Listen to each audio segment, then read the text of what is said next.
اگر ماں اور باپ باکمال ہوں گے تو پیدا ہونے والا بچہ بھی باکمال ہوگا، اور اگر بے کمال ہوں گے تو ظاہر ہے بچہ بھی بے کمال ہوگا۔ شریعت مقدسہ میں عورت کو کہا خبردار کافر سے شادی نہ کرنا، مشرک سے شادی نہ کرنا، بد عقیدہ سے شادی نہ کرنا، اور دو اور عنوان بھی بتا دوں، ایک مومنہ صالحہ متقیہ نمازی خاتون سے کہا جب شادی کرنا تو سوچ لینا کہیں تیرا شوہر شرابی تو نہیں، شرابی سے شادی نہ کرنا، تارک الصلاۃ سے شادی نہ کرنا، بے نماز سے شادی نہ کرنا۔ خالق اکبر نے تمام برائیوں کا خلاصہ یا جو چابی ہے اس کو لے لیا شراب کو، تمام واجبات میں جو اصل ہے یا افضل ہے وہ نماز کو لے لیا۔ فرمایا اگر محرمات میں سے شراب کا ارتکاب کرتا ہے تو بھی اس سے رشتے میں اجتناب کرنا، اور اگر نماز نہیں پڑھتا تو بھی اجتناب کرنا۔ مومنین کرام، محبان اہل بیت، موالیان حیدر کرار، میں آپ سے سوال کرتا ہوں کہ وہ خالق جو 50-60 سالہ زندگی میں ایک مومنہ کا ایک تارک الصلاۃ کے ساتھ رہنا برداشت نہیں کرتا، کیا وہ بے نماز کو جنت میں بھیجے گا؟ خود غور کرے، کیا شرابی کو جنت میں بھیجے گا؟ فرمایا شرابی سے شادی نہیں کرنا، بے نماز سے شادی نہیں کرنا، اور خصوصاً آج آپ کے لیے بڑا امتحان ہے کہ جب آپ بچی کا رشتہ طے کرنے لگے پہلے اس کا عقیدہ دیکھیں۔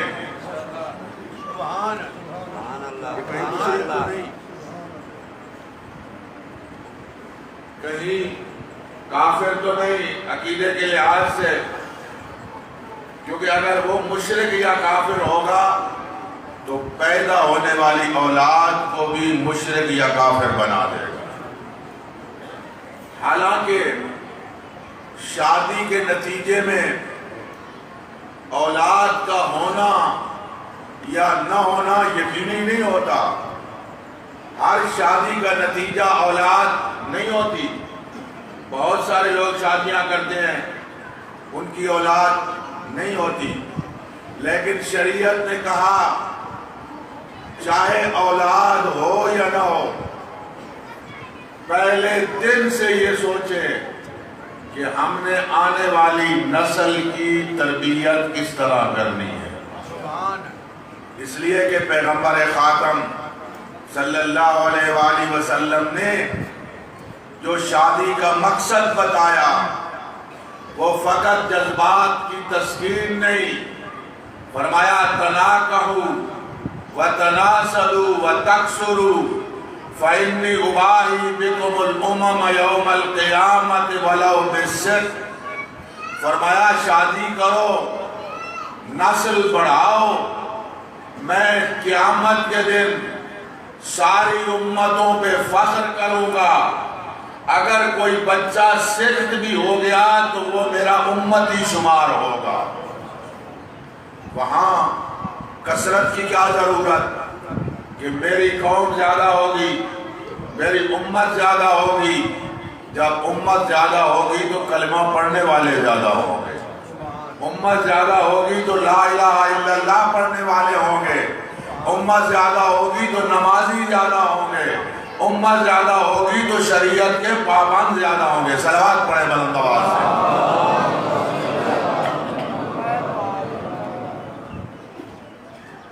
اور فرمایا یہ خیال نہ کرنا کہ پیدا ہونے والا بچہ ہوگا یا بچی ہوگی، لڑکا ہوگا یا لڑکی ہوگی، یہ تمہارے بس میں نہیں، یہ نہ مرد کے بس میں ہے نہ عورت کے بس میں ہے. یَهْبُ لِمَن یَشَاءُ اِنَاثًا وَیَهْبُ لِمَن یَشَاءُ ذُکُورًا. لڑکے اور لڑکیاں عطا کرنا یہ اس اللہ کا کام ہے. جس کو چاہے لڑکیاں عطا کرے، جس کو چاہے لڑکے عطا کرے، جس کو چاہے دونوں عطا کرے، اور جس کو چاہے دونوں سے معروف رکھے. یہ اس کے قبضہ ہے، قدرت میں ہے. اس میں نہ مرد کا کمال ہے نہ عورت کا کمال نقص ہے، بلکہ وہ جس کو چاہتا ہے عطا کرتا ہے. حضرت زکریا نبی اللہ کے نبی ہیں، 27 سال دعا مانگتے رہے. ہم تو ایک دن دعا مانگیں اگلے دن وحی الہی کا انتظار کرتے ہیں کہ ہمارے اوپر اب وحی ہوگی. 27 سال دعا مانگتے رہے. اور پھر قرآن یہ کہتا ہے اِذْ نَادَى رَبَّهُ نِدَاءً خَفِيًّا. پھر آہستہ آہستہ دعا مانگتے تھے. لوگ نہ سن لیں کہ نبی دعا مانگ رہا ہے اور اللہ قبول نہیں کر رہا. دعا مانگنا ہمارا کام ہے، قبول کرنا اس کا کام ہے. وہ ہمارا پابند نہیں ہے کہ جو ہم دعا مانگیں وہ اس کو قبول کر لے. اس کی مرضی ہوگی قبول کرے گا، اس کی مرضی نہیں ہوگی قبول نہیں کرے گا. دعا مانگی، پروردگارا فَحَبْ لِي مِن لَدُنْكَ وَلِيًّا. میرے اللہ مجھے وارث عطا کر، مجھے بیٹا عطا کر. یرثنی ویرث من آل یعقوب، جو میرا بھی وارث ہو، اولاد یعقوب کا بھی وارث ہو. وَاجْعَلْهُ رَبِّ رَضِيًّا. اے میرے پروردگار فقط بیٹا نہیں چاہیے، بیٹا چاہیے مگر وہ بیٹا چاہیے جو تیرا پسندیدہ ہو. فقط بیٹا نہیں چاہیے، تیرا پسندیدہ ہونا چاہیے. پروردگارا مجھے اولاد عطا کر. حضرت مریم کی کفالت کرتے تھے حضرت زکریا، وہ عرض کروں گا بعد میں. دیکھا گئے اور حضرت مریم کے پاس بے موسم پھل دیکھے کہ حضرت مریم کے پاس بے موسم پھل پڑے ہیں. فوراً اندر سے آواز نکلی، اے میرا مالک، اگر تو مریم کو بے موسمہ پھل دے سکتا ہے تو میری عمر اگرچہ 100 سال ہو گئی، میری بیوی کی عمر 88 سال ہو گئی، مجھے بھی بے موسمہ پھل دے سکتا ہے. اگر مریم کو بے موسم پھل مل سکتے ہیں تو مجھے بھی اولاد مل سکتی ہے. خالق اکبر کا ارشاد ہوا، یا زکریا انا نبشرک بغلام اسمہ یحییٰ. اے زکریا ہم تجھے بشارت دیتے ہیں ایک بچے کی جس کا نام یحییٰ ہو. بشارت سنی تو پریشانی لاحق ہو گئی. پروردگارا میری عمر 100 سال، میری بیوی کی عمر 88 سال، میں بوڑھا ہو گیا ہوں، میری بیوی ہے. میرے اللہ مجھے اولانا یکون لی غلام وکان امرأتی عاقرا. میرے اللہ میری بیوی بھانج ہو گئی ہے. وقد بلغت من الکبر عتیا. میرے اللہ میں بڑھاپے کو پہنچ چکا ہوں، مجھے اولاد کیسے ملے گی؟ آواز قدرت آئی، کہ اے زبان حال سے آواز قدرت آئی، اے زکریا اگر پیدا کرنا تیرا کام ہوتا تو یہ ہو سکتا تھا کہ تو بوڑھا ہو چکا ہے، بیوی تیری بانجھ ہو چکی ہے، ماں باپ تو ایک ذریعہ ہے اولاد کا، پیدا کرنا تو میرا کام ہے، میں وہ ہوں جو ناممکن کو ممکن بنا دیتا ہوں، میں ناممکن کو ممکن بنا دیتا ہوں، عدم سے وجود میں کوئی چیز لے آتا ہوں، میں جب چاہوں جس کسی کو اولاد دینا چاہوں میں اولاد دے سکتا ہوں، چاہے بیٹا عطا کروں چاہے بیٹی عطا کروں۔ فرمایا یہ میرے قبضہ قدرت میں ہے، یہ کہاں کیا مناسب ہے؟ صلوات پڑھیں بلند آواز سے۔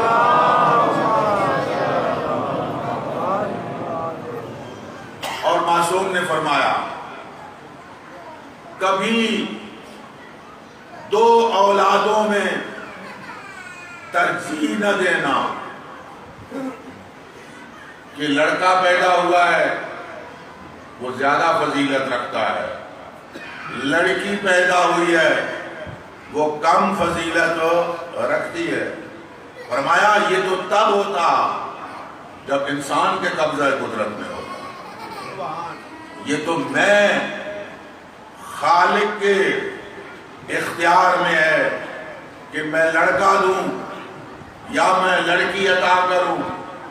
حضرت موسیٰ اور حضرت خضر کا واقعہ 15ویں پارے کا آخری رکوع ہے، 16ویں پارے کی ابتدا ہے۔ آپ قرآن مجید میں دونوں رکوع پڑھ لینا، وہاں ایک مرتبہ حضرت موسیٰ نے سوچا کیا روئے زمین پر کوئی مجھ سے بڑا عالم ہے؟ سوچا، جو چیز سوچی جائے وہ لکھی نہیں جاتی جب تک زبان سے اس کا اظہار نہ ہو۔ سوچا،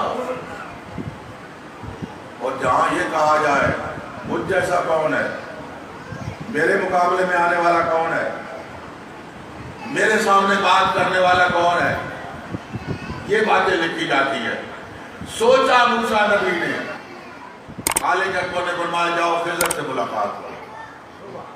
آئے خضر نبی سے ملاقات کی، کہا میں کچھ سیکھنا چاہتا ہوں، کہا میں سکھانے کے لیے تیار ہوں، لیکن تم جگہ جگہ پہ بولو گے، سوال کرو گے، صبر نہیں کر سکو گے۔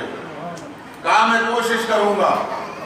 کشتی میں سوار ہوئے، حضرت خضر نے سراخ کرنا شروع کر دیا۔ حضرت موسیٰ نے کہا خضر کیا پرام ہے، اس کشتی میں پانی داخل ہو جائے گا، ہم دونوں غرق ہو جائیں گے۔ کہا میں نے نہیں کہا تھا تم بولو گے۔ کہا اچھا اب میں خاموش رہوں گا۔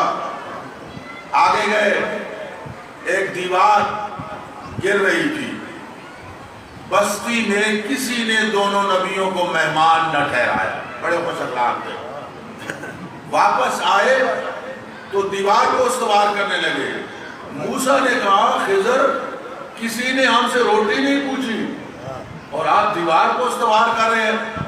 کہا میں نے نہیں کہا تھا بول پڑو گے۔ ایک بچے کو دیکھا، حضرت خضر نے قتل کر دیا۔ حضرت موسیٰ نے کہا اس کا کیا قصور تھا، اس بے گناہ کو قتل کر دیا۔ کہا میں نے نہیں کہا تھا، تم جگہ جگہ پہ بول پڑو گے تیرا راستہ جدا میرا راستہ جدا۔ اس مقام پہ حضرت امام جعفر الصادق علیہ السلام فرماتے ہیں،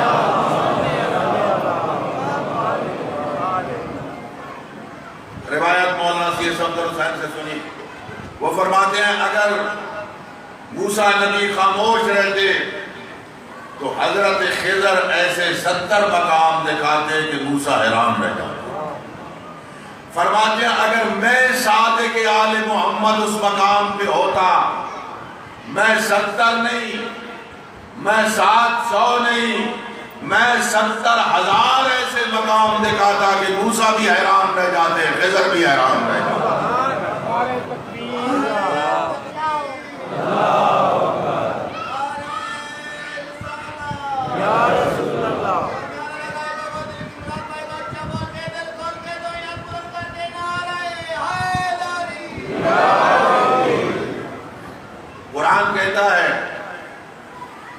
اس بچے کو جو حضرت خضر نے قتل کیا، اللہ سے حضرت خضر نے قتل کرنے کا سبب جو بتایا کہ اللہ کی ذات ان والدین کو اس سے بہتر عطا کرے۔ بچے کے قتل ہونے کے بعد ان کو ایک لڑکی عطا ہوئی۔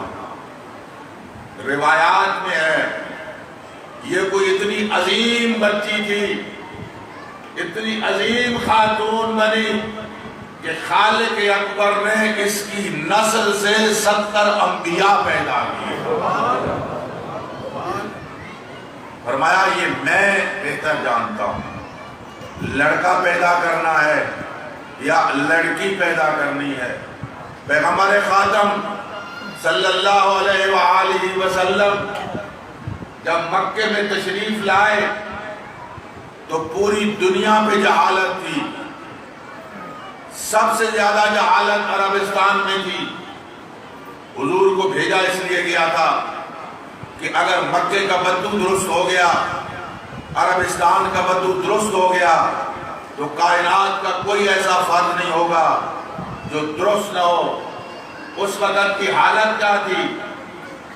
جہالت تھی، علم نہ تھا، نہ اس وقت کوئی شریعت تھی، بدو قسم کے لوگ تھے، جنگلوں میں رہتے تھے، غاروں میں رہتے تھے۔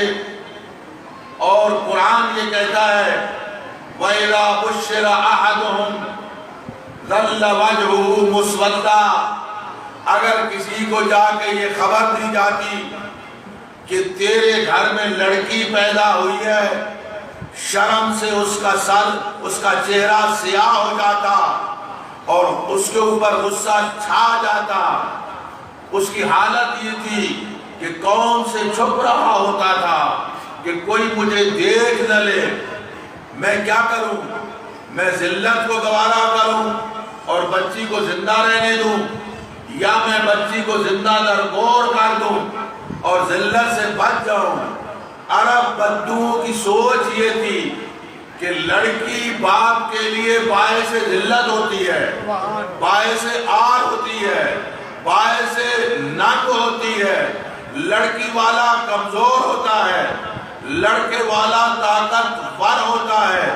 ایک شخص پیغمبر خاتم کی خدمت میں آیا، کہتا یا رسول اللہ میں مسلمان ہونے کے لیے تیار ہوں، لیکن میں بڑا غیرت مند ہوں، میرا قوم میں بڑا مقام ہے، اگر آپ بھی مقام دیں تو میں مسلمان ہونے کے لیے تیار ہوں۔ حضرت نے فرمایا تیرا برادری میں کیا مقام ہے؟ کہا میں وہ غیرت مند ہوں جس نے 7 بچیاں اپنے ہاتھوں سے زندہ درگور کی ہیں۔ 7 بچیاں۔ پیغمبر خاتم فرماتے ہیں اگر تو کلمہ پڑھنے کے لیے نہ آیا ہوتا تو میں تجھے یہاں بیٹھنے نہ دیتا، چونکہ مجھے حکم ہے جو کلمہ پڑھنے کے لیے آئے اسے بھگانا نہیں ہے، دور نہیں کرنا۔ اس وقت جہالت تھی، علم نہ تھا، شریعت نہ تھی، نبی نہیں آئے تھے، لوگ لڑکی کو عیب سمجھتے تھے، ننگ کو عار سمجھتے تھے۔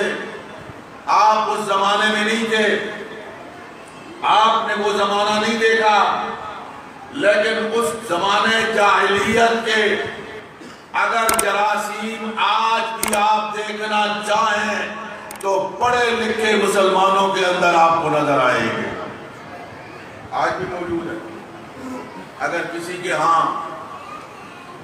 2-3 لڑکیاں پے در پے اس کے گھر میں پیدا ہو جائے تو گھر والوں پر کوئی اثر ہو یا نہ ہو، محلے کی بے وقوف بوڑھی عورتوں پہ اثر ہوگا۔ وہ جا کے کہیں گے بڑا بد نصیب ہے، بڑا بدبخت ہے، 4 لڑکیاں اس کے گھر میں پیدا ہو گئیں۔ 4 لڑکیاں، لڑکی کو آج بھی لوگ بد نصیبی سمجھتے ہیں، باپ آر سمجھتا ہے۔ اس زمانے میں جب لڑکی کو باپ قتل کر دیتا تھا، اگر 10 آیتیں قرآن کی آ جاتی جن میں لڑکی کا فضائل بیان ہوتا، لڑکی کے کمالات بیان ہوتے، تو خالق اکبر نے وہ کام نہیں کیا بلکہ عملی طور پر کیا۔ جب لڑکی والے کو کمزور سمجھا جا رہا تھا، لڑکی کو باپ کے لیے باعث ننگ سمجھا جا رہا تھا، خالق اکبر نے اپنے حبیب کے گھر لڑکی پیدا کر کے بتایا، اگر لڑکی والا کمزور ہوتا تو میں اپنے حبیب کے گھر لڑکی کیوں پیدا کرتا۔ اور پھر معمولی نہیں لڑکی، پیغمبر خاتم کو لڑکے بھی عطا کیے، لڑکی بھی عطا کی، لڑکے عطا کیے تو واپس بلا لیے، لوگوں نے کہنا شروع کر دیا ان کی نسل ختم ہو گئی، کیونکہ نسل چلتی ہے بیٹوں سے، ان کی نسل ختم ہو گئی، ان کی نسل ختم ہو جائے گی۔ لڑکے ان کے اللہ نے بلا لیے، خالق اکبر نے اپنے حبیب کو پیغام بھیجا، بسم اللہ الرحمن الرحیم، میرا حبیب انا اعطینا کل کوثر، میرا حبیب ہم نے تجھے کوثر عطا کیا، اولاد کثیر عطا کی، ان کی نسل کا کہیں نام و نشان نہیں ہوگا، جن کی درجنوں اولاد نرینہ ہوگی، تیری ایک بیٹی ہے، دنیا کا کوئی کونا ایسا نہیں ہوگا جس کے اندر تیری اولاد نہیں ہوگا۔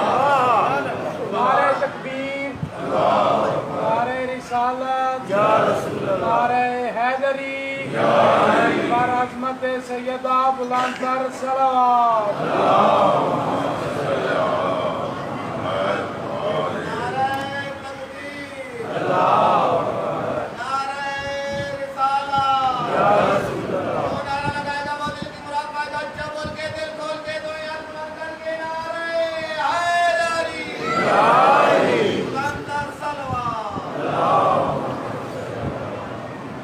حجاج ابن یوسف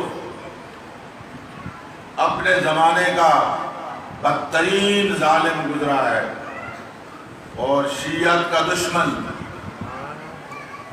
ایک شیعہ کو بلایا گیا اس کے دربار میں، سعید ابن جبیر۔ حجاج نے کہا، سعید میں نے سنا ہے تو حسنین کو اولاد پیغمبر کہتا ہے، حسنین اولاد پیغمبر ہے؟ کہا ہاں، میرا عقیدہ ہے کہ حسنین اولاد پیغمبر ہے۔ کہا قرآن سے ثابت کرنا ہوگا کہ حسنین اولاد پیغمبر ہیں، لیکن آیت مبالہ سے نہیں۔ آیت مبالہ میں تو ہے ندعو ابناءنا وابناءکم ونساءنا ونساءکم وانفسنا وانفسکم، تم اپنے بیٹوں کو بلاؤ، ہم اپنے بیٹوں کو بلاتے ہیں، تم اپنی عورتوں کو بلاؤ، ہم اپنے عورتوں کو بلاتے ہیں، تم اپنی جانوں کو بلاؤ، ہم اپنی جانوں کو بلاتے ہیں۔ آیت مبالہ میں جو تھا اس نے کہا نہیں، آیت مبالہ سے نہیں، قرآن کی کسی اور آیت سے ثابت کرنا ہے، اگر ثابت کیا تو انعام دوں گا اور اگر ثابت نہ کیا تو سزا دوں گا۔ یہ جلاد جو کھڑا ہے تلوار لے کے، یہ تیرے لیے کھڑا ہے، تیرا سر تن سے جدا کر دوں گا۔ ایک حافظ قرآن اس دربار میں موجود تھا، وہ کہتا ہے میں نے پورے قرآن پہ نظر دوڑائی، مجھے کوئی ایسی آیت نہ نظر آئی کہ جس میں یہ ذکر ہو۔ وہ کہتا ہے میری حیرت کی انتہا نہ رہی کہ جب میں نے دیکھا سعید نے سورہ انعام کی 2 آیتیں بڑی جھوم جھوم کے پڑھی، میں سمجھتا ہوں یہ سعید پہ گویا الہام ہوا۔ سعید نے کہا وَمِن ذُرِّيَّتِهِ داؤد وسلیمان وایوب ویوسف وموسیٰ وہارون وکذالک نجزی المحسنین وزکریا ویحییٰ وعیسیٰ۔ عیسیٰ پہ آگے خاموش ہو گئے۔ حجاج نے کہا اس سے کیا ثابت؟ کہا حجاج عیسیٰ نبی 36 پشتوں سے ماں کے واسطے کے ذریعہ اولاد ابراہیم تو حسنین ایک واسطے سے اولاد پیغمبر کیوں نہیں ہو سکتے؟ حسنین کا اور حسنین کے نانا کا ایک واسطہ ہے، ماں کا واسطہ ہے، اور حضرت عیسیٰ والدہ کے ذریعہ 36 پشتوں سے حضرت ابراہیم کے ساتھ جا کے نسل ملتی ہے۔ وہ قرآن نے ان کو ذریت ابراہیم کہا ہے، چونکہ اس نے وعدہ کیا تھا، 2 تھیلیاں تھی رکھی ہوئی تھی درہم و دینار کی، کہا انعام دوں گا، سعید کو انعام دیا گیا۔ سعید مولا امیر کا شیعہ تھا، حقیقی شیعہ تھا، کہا اس شہر کے یتیموں کو بلاؤ، اس شہر کے مسکینوں کو بلاؤ، غریبوں کو بلاؤ۔ غرباء و مساکین آ گئے، وہ تھیلیاں کھول کے ان میں تقسیم کرنا شروع کیے، اور ساتھ ساتھ کہہ رہا تھا سعید، اے فقراء و مساکین، یہ میرا تم پہ احسان نہیں، یہ میری تم پہ منت نہیں، اس کو میرا احسان نہ سمجھنا، ہذہ صدقۃ الحسنین، یہ حسنین کا صدقہ ہے جو تمہیں مل رہا ہے۔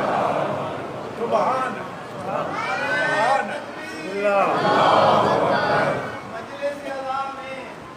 مجلس ادا میں دعا سکا تو نہیں، اے انسان پھر اپنے آپ سے پوچھ بے وفا تو نہیں، سدا رہی ہے غم عباس کے پنجے سے، ہمارا ہاتھ کٹا ہے مگر چھڑا تو نہیں، جلتا ہے تمہارا دل علی کی ولایت سے، تو جناب پھر بتا کر اپنے گھر سے کوئی لگا تو جو نعرہ لگائے گا وہ دل کی مراد پائے گا، کیا بول کے دل کھول کے دو یا بند کر کے نعرہ حیدری اندر سلوہ صلی علی محمد وآلہ۔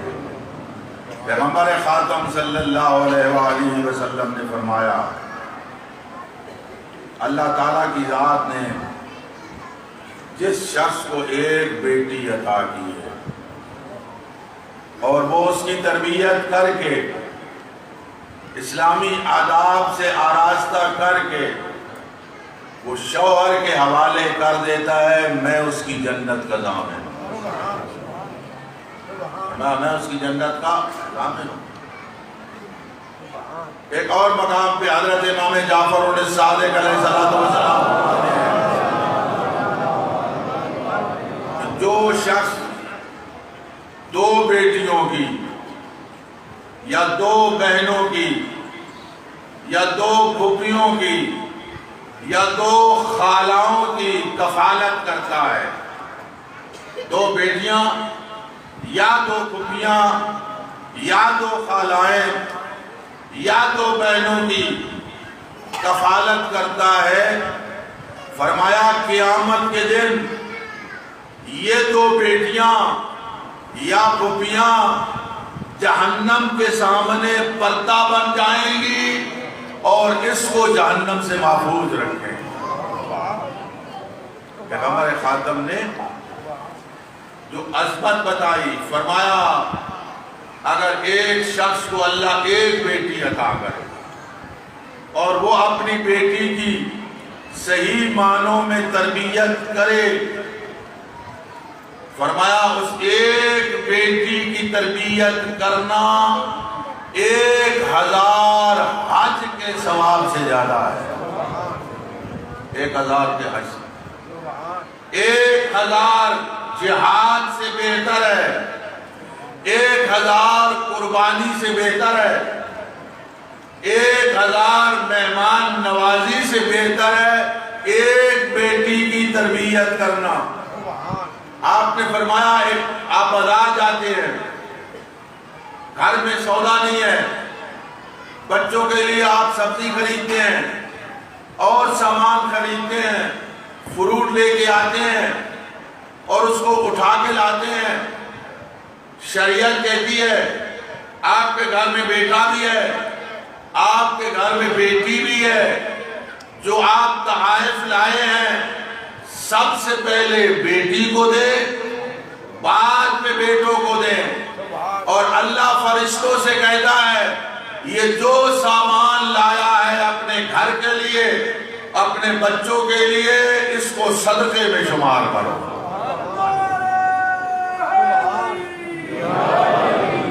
یہ گویا کہ ایسے ہے جس نے فقراء کو صدقہ دیا ہے، اس کا ثواب اتنا ہے۔ ایک شخص حضور کی خدمت میں بیٹھا تھا، پریشان تھا۔ حضور نے پوچھا پریشانی کیا ہے؟ کہا اللہ کے رسول میرے گھر میں بیٹی پیدا ہوئی ہے۔ فرمایا بیٹی پیدا ہوئی ہے تو پریشانی کیا؟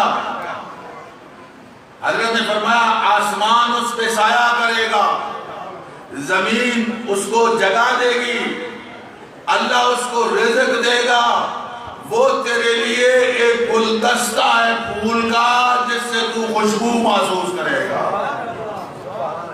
وہ گلدستہ ہے۔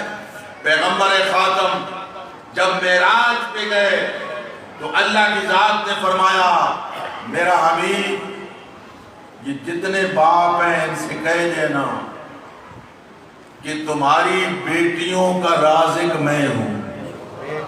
ان باپوں سے کہہ دینا تمہاری بیٹیوں کا رازق میں ہوں۔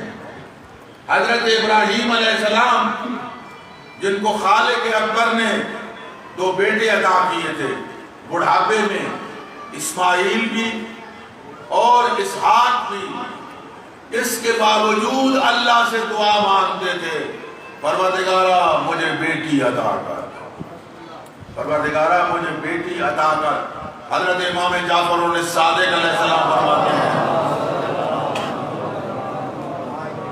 وجہ یہ بتا دیں گے کہ جب میں دنیا سے رخصت ہوں گا وہ میرے جنازے پہ آگے روئے، اللہ مجھے ایسی بیٹی عطا کر جو میرے جنازے پہ آ کے روئے۔ اور شریعت میں اس کو مستحب قرار دیا گیا کہ اگر خالق اکبر نے کسی کو بیٹی نہیں عطا کی، بیٹے عطا کیے ہیں تو اللہ کے دربار میں گڑ گڑا کے دعا مانگے۔ بیٹا ہونا یا بیٹی ہونا یہ دونوں اللہ کا عطیہ ہیں، جب ہمیں مل گئے ہیں تو ہماری ذمہ داری ہے کہ ان کی تربیت کی جائے۔ اور میں عرض کرتا ہوں تربیت زبانی نہیں ہوتی، کہنے سے تربیت نہیں ہوتی، تربیت قول سے نہیں ہوتی، تربیت عمل سے ہوتی ہے، تربیت کردار سے ہوتی ہے۔ لڑکا ہو یا لڑکی یہ اس خالی کیمرے کی مانند ہے، کیمرہ لگا ہوا ہے، جو میں گفتگو کر رہا ہوں وہ کیمرے کے اندر محفوظ ہو رہی ہے۔ آپ کے گھر میں 2 کیمرے لگے ہوئے ہیں، ایک کیمرے میں باپ کا کردار محفوظ ہو رہا ہے، دوسرے کیمرے میں ماں کا کردار محفوظ ہو رہا ہے۔ اب باپ گھر میں بیٹھا تھا، کسی نے قرض لینا تھا، وہ دروازے پہ آیا، اس نے دستک دی، باپ نے بیٹے سے کہا جا کے اس کو بتاؤ ابو گھر پہ نہیں ہے۔ وہ گیا، اس نے کہا ابو گھر پہ نہیں ہے۔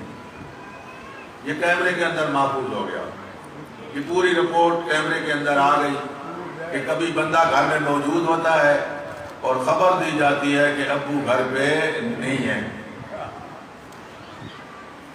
خاتون خانہ شوہر کی عدم موجودگی میں بغیر شرعی پردے کے سامنے گھر میں گئی، ہمسائے کا گھر تھا، وہاں بھی کوئی مرد موجود نہیں تھا، یہاں بھی کوئی نہیں تھا، گھر دروازے سے نکلی، لڑکی موجود تھی، اس نے دیکھ لیا ماں بغیر شرعی پردے کے گھر سے باہر جا رہی ہے، یہ اس کے اندر ریکارڈ ہو گیا، یہ محفوظ ہو گیا۔ لڑکا جوان ہوا، لڑکا رات آوارہ گردی میں مصروف رہا، 12 بجے کے بعد آیا، باپ نے پوچھا تو کہاں تھا؟ کہا ہمسائے میں دوست کے گھر میں تھا۔ یہ جھوٹ کہاں سے بول رہا ہے؟ یہ جھوٹ نہیں بول رہا، یہ وہ ریکارڈنگ بول رہی ہے، وہ کیمرے کی ریکارڈنگ ہے۔ اگر باپ نے جھوٹ نہ بولا ہوتا تو بیٹا جھوٹ نہ بولتا۔ کیونکہ باپ نے جھوٹ بولا تھا لہذا بیٹا جو ہے وہ جھوٹ بول رہا ہے۔ ماں نے کہا بیٹی سے بغیر چادر کے جا رہی تھی کہ چادر کے ساتھ جاؤ، کہا نہیں امی کوئی نہیں، میں ساتھ والے گھر میں جا رہی ہوں۔ یہ بغیر پردے کے جا رہی ہے ماں کی سنت پہ عمل کرتے ہوئے۔ شریعت نے کہا جس گھر میں بیٹا ہے یا جس گھر میں بیٹی ہے وہاں باپ کو بھی محتاط زندگی گزارنے کی ضرورت ہے اور ماں کو بھی محتاط زندگی گزارنے کی ضرورت ہے۔ کبھی کوئی ایسا کام نہ کریں جو شریعت کے خلاف ہو۔ اگر باپ کرے گا تو وہ بچہ اس کے اندر ریکارڈ ہو جائے گا، اور اگر خاتون کرے گی تو وہ اس کے اندر ریکارڈ ہو جائے گا۔ میں آپ سے سوال کرتا ہوں کہ وہ گھر جس میں باپ بھی نمازی ہو ماں بھی نمازی ہو، وہاں باقاعدہ اذان کے ٹائم پہ مصلی بچ جائے، وہاں بچوں کو نماز پڑھنے کا نہیں کہا جاتا، وہ خود مصلی لے کے آتے ہیں، خود ماں اور باپ کے ساتھ پڑھنا شروع کر دیتے ہیں۔ اور جہاں مغرب ہو جائے عشاء ہو جائے، نہ باپ کو نماز کا پتہ ہو نہ ماں کا نماز کا پتہ ہو، سورج طلوع ہو جائے اور سوئے رہے، اور ماننے والے کس امام کے؟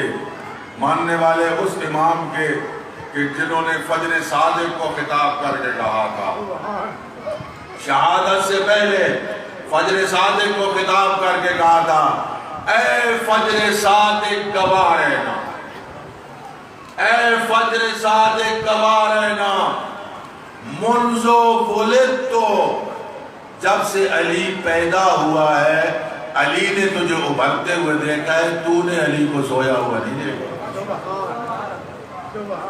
امام وہ ہوں جو ساری زندگی فجر صادق کو ابھرتے ہوئے دیکھیں، اور شیعہ کو سورج طلوع ہو جائے اور وہ سویا رہے اور پھر کہے یا علی ہم تو تیرے ہیں، تو علی کا بن، علی کا کردار اپنا، نماز شب پڑھ کے کہے میں علی کا شیعہ ہوں، نماز واجب پڑھ کے کہے یا علی ہم تو تیرے ہیں، واجبات ادا کر کے کہے یا علی ہم تو تیرے ہیں۔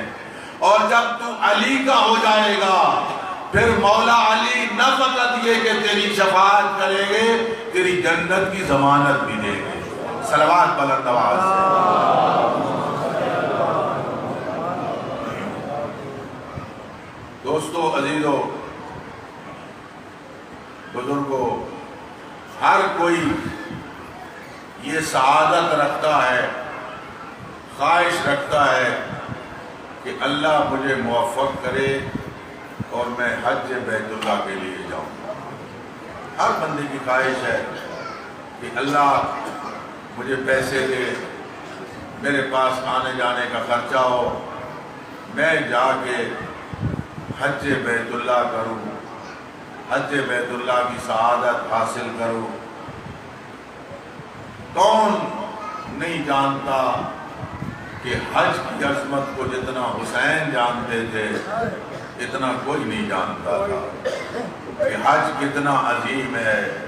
لیکن کیا اسباب پیدا ہوئے کہ 8 ذی الحج کو احرام کو عمرے کی صورت میں تبدیل کر کے جب ساری دنیا حج کے لیے آ رہی ہے، حسین کربلا کی طرف جا رہے ہیں، حسین کربلا کی طرف جا رہے ہیں۔ میں کہتا ہوں لوگوں سے، میں پوچھتا ہوں مسلمانوں مجھے بتاؤ، حج تو وہ ہوتا ہے جو امام کی نیابت میں کیا جائے، حج وہ ہوتا ہے جو امام کی نیابت میں کیا جائے۔ امام تو احرام کو تبدیل کر کے جا رہے تھے، تم حج کیا کر رہے تھے؟ اور امام کے مصائب میں سے ایک مصائب علماء نے یہ لکھا ہے کہ امام جا رہے تھے، آگے قافلے حج کے لیے آ رہے تھے، اور جس قافلے کو پتہ چلتا رستہ چھوڑ کہیں فرزند رسول ہم سے مدد نہ مانگ لے۔ امام کے مسائل میں ایک مصیبت یہ تھی کہ لوگ راستہ چھوڑ جاتے، کہیں امام کی مدد نہ کرنی پڑے۔ کل میں نے عرض کیا تھا، ایک منزل پہ مسلم کی شہادت کی اطلاع ملی اور آگے جا رہے تھے، ایک سپاہی نے کہا رکابوں پہ کھڑے ہو کے نعرہ تکبیر بلند کیا۔ امام فرماتے ہیں نعرہ تکبیر تو نے کیوں بلند کیا ہے؟ کہا مولا مجھے درخت نظر آ رہے ہیں، درخت ہوں گے یقیناً پانی ہوگا۔ امام نے فرمایا یہ درخت نہیں ہے، یہ نیزوں کی ہنیاں ہیں۔ اس کا مطلب ہے کوئی لشکر ابن زیاد کا ہمارا راستہ روکنے کے لیے آ رہا ہے۔ ابھی تھوڑی دیر نہیں گزری تھی کہ ہر 1000 کا لشکر لے کے امام کے سامنے آ گیا، امام کا راستہ روک دیا۔ امام نے دیکھا، امام نے پوچھا ہر بتاؤ کیا ارادہ ہے؟ کہا میں آپ کو گرفتار کرنے کے لیے آیا ہوں، ابن زیاد کا حکم ہے میں آپ کو گرفتار کر کے لے جاؤں یا آپ کو میں آگے نہ جانے دوں، مدینے کی طرف لے جاؤں۔ امام نے فرمایا لا واللہ ایسا کبھی نہیں ہو سکتا۔ امام نے کہا ہر یہ ساری باتیں بعد میں ہوگی، یہ تیرے چہرے کا رنگ زرد کیوں ہے؟ تمہاری آنکھوں میں حلقے پڑے ہوئے ہیں۔ کہا مولا ہمارے پاس جو پانی کا سٹاک تھا وہ ختم ہو گیا۔ امام نے کہا سواریوں سے اترو۔ امام نے اصحاب سے کہا جتنا پانی ہے ہر کے لشکر کو پلاؤ، جب سارا لشکر پانی پی لے پھر ان کے حیوانوں کو پلاؤ، اور دیکھنا گھوڑا ایک مرتبہ پانی نہیں پیتا، کئی مرتبہ سر اٹھا کے پھر پانی پیتا ہے۔ تسلی سے سپاہیوں کو بھی پانی پلاؤ، حیوانوں کو بھی پانی پلاؤ۔ یہ ہر کے لشکر کا ایک سپاہی بیان کرتا ہے میرے اوپر پیاس کا غلبہ تھا، حسین کا ایک سپاہی مجھے پانی پلا رہا تھا لیکن مشق کا دہانا میرے منہ میں نہیں جاتا تھا۔ میں نے دیکھا فرزند رسول سواری سے اترے، خود آئے، مشق کو پکڑا، میرے منہ میں پانی ڈالا۔ عزاداروں میں آپ سے پوچھتا ہوں کیا ہر کے لشکر کا کوئی سپاہی اس وقت موجود نہ تھا اور جب حسین نے اصغر کے لیے پانی مانگا تھا؟ اپنے لیے نہیں، جب اصغر کے لیے پانی مانگا تھا۔ ایک طرف انسانیت اتنی بلند ہے کہ حیوانوں کو پانی پلایا جا رہا ہے، اور ایک طرف اتنی پست ہو گئی ہے کہ فرزند رسول پیاسا ہے۔ عزاداروں فیصلہ یہ ہوا ہر کا، ہر نہ ہم واپس جاتے ہیں، ہم ایک تیسرا راستہ اختیار کرتے ہیں، نہ ہم کوفہ کی طرف جاتے ہیں۔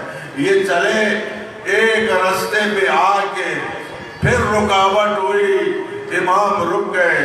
امام نے پوچھا لوگوں سے، جو لوگ کھڑے تھے بتاؤ اس جگہ کا نام کیا ہے؟ کسی نے کہا مولا اسے غازریہ کہتے ہیں، کسی نے کہا مولا اسے نینوا کہتے ہیں، کسی نے کہا مولا اسے شط الفرات کہتے ہیں۔ ایک شخص کھڑا تھا، اس نے کہا مولا اسے کرب و بلا کہتے ہیں۔ عزاداروں کربلا کا نام آنا تھا، فرمایا ہاؤنا محط رعالنا ومسفک دمائنا، فرمایا یہی ہماری سواریاں اترے گی، یہی ہمارے خیمے لگیں گے، یہی ہماری قبریں ہوگی، اور اسی جگہ میری بہنوں کی چادریں لٹے گی، اور اسی مقام پہ خیموں کو آگ لگے گی۔ ادھر گئے۔ مظلوم کربلا نے 3 کام کیے، بس 3 کام عرض کر کے ختم کرتا ہوں۔ پہلا کام کیا خیمے نصب کرائے، خیمے نصب ہو گئے۔ اس کے بعد بنی ہاشم کے علاوہ اصحاب کو بلایا، اصحاب کو خطبہ دیا، فرمایا یہ فقط میرے خون کے پیاسے ہیں، ان کو تم سے کوئی سروکار نہیں، میں بیعت اٹھا لیتا ہوں، چلے جاؤ، اتنی دور چلے جاؤ میرے آواز تمہارے کانوں تک نہ پہنچے۔ ایک نے اٹھ کے کہا، قریر حمدانی نے کہا مولا آپ کہتے ہیں آپ کو چھوڑ کے چلے جائیں، ہم مارے جائیں گے۔ 1 مرتبہ نہیں 1000 مرتبہ ہمیں لیا جائے، ہم آپ کا ساتھ نہیں چھوڑیں گے۔ زہیر ابن قید نے بھی اسی قسم کے جذبات، امام نے دعا دی اور دعا دینے کے بعد پھر امام آئے بہنوں کے خیمے میں اور بنی ہاشم کے خیمے میں آئے۔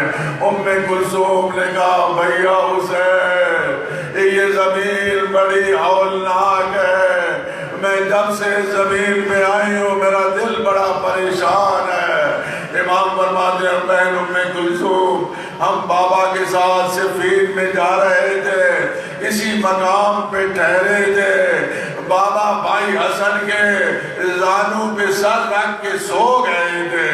تھوڑی دیر کے بعد جب بابا اٹھے تھے بابا کی آنکھوں سے آنسو جاری تھے۔ ہم نے پوچھا تھا بابا کیوں رو رہے ہو؟ کہا میں نے خون کا دریا دیکھا ہے، میرے لال اس دریا میں تو بازو مار رہا ہے، بتا اس وقت تیری کیفیت کیا ہوگی؟ کہا بابا میں صبر کروں گا، بابا میں صبر کروں گا۔ ایک روایت بعض علماء پڑھتے ہیں کہ امام نے بنی اسد کو بلایا، بنی اسد کو بلایا۔ ممکن ہے کہ جہاں امام ٹھہرے ہوئے تھے اس زمین کی بات کی ہو۔ کہا بنی اسد میں یہاں ٹھہرنا چاہتا ہوں، میں زمین تم سے لینا چاہتا ہوں۔ میں آپ سے پوچھتا ہوں آپ زمین خریدتے ہیں کس لیے؟ اپنے بچوں کی رہائش کے لیے، اپنے بچوں کے مکان بنانے کے لیے۔ حسین زمین لے رہے ہیں علی اکبر کی قبر کے لیے، عباس کی قبر کے لیے، اول محمد کی قبروں کے لیے حسین زمین لے رہے ہیں۔ مردوں کو بلایا، کہا جب ہم شہید ہو جائیں وہاں ظالم ہمیں چھوڑ کے چلے جائیں گے زیر آسمان، ہمیں دفن کر دینا۔ عورتوں کو بلایا، کہا اگر تمہارے مرد ہمیں دفن نہ کرے تو تم ہمیں دفن کرنا۔ اور بعض علماء نے لکھا ہے کہ جب مرد بھی چلے گئے چھوٹے چھوٹے بچوں کو بلایا، مظلوم نے بچوں کو بلایا، اور تمہارے والدین اگر بادشاہ کے ڈر سے ہمیں دفن نہ کریں تو تم ہمیں دفن تو نہ کر سکو گے، ہماری قبروں پہ آنا اور مٹھی ریت کی اٹھا کے قبروں میں ڈال دینا۔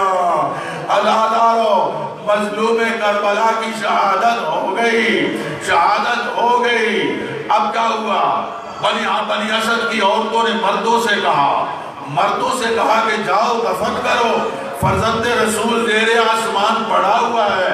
کوئی مرد آنے کے لیے تیار نہ تھا، عورتیں نکلی، عورتوں نے ہاتھوں میں بیلچے لیے، عورتوں نے کہا تم نہیں جاتے ہم دفن کرنے کے لیے جاتی ہیں۔ مردوں نے بیلچے لے لیے، کہا ہم جاتے ہیں، ہم فرزند رسول کو دفن کریں گے۔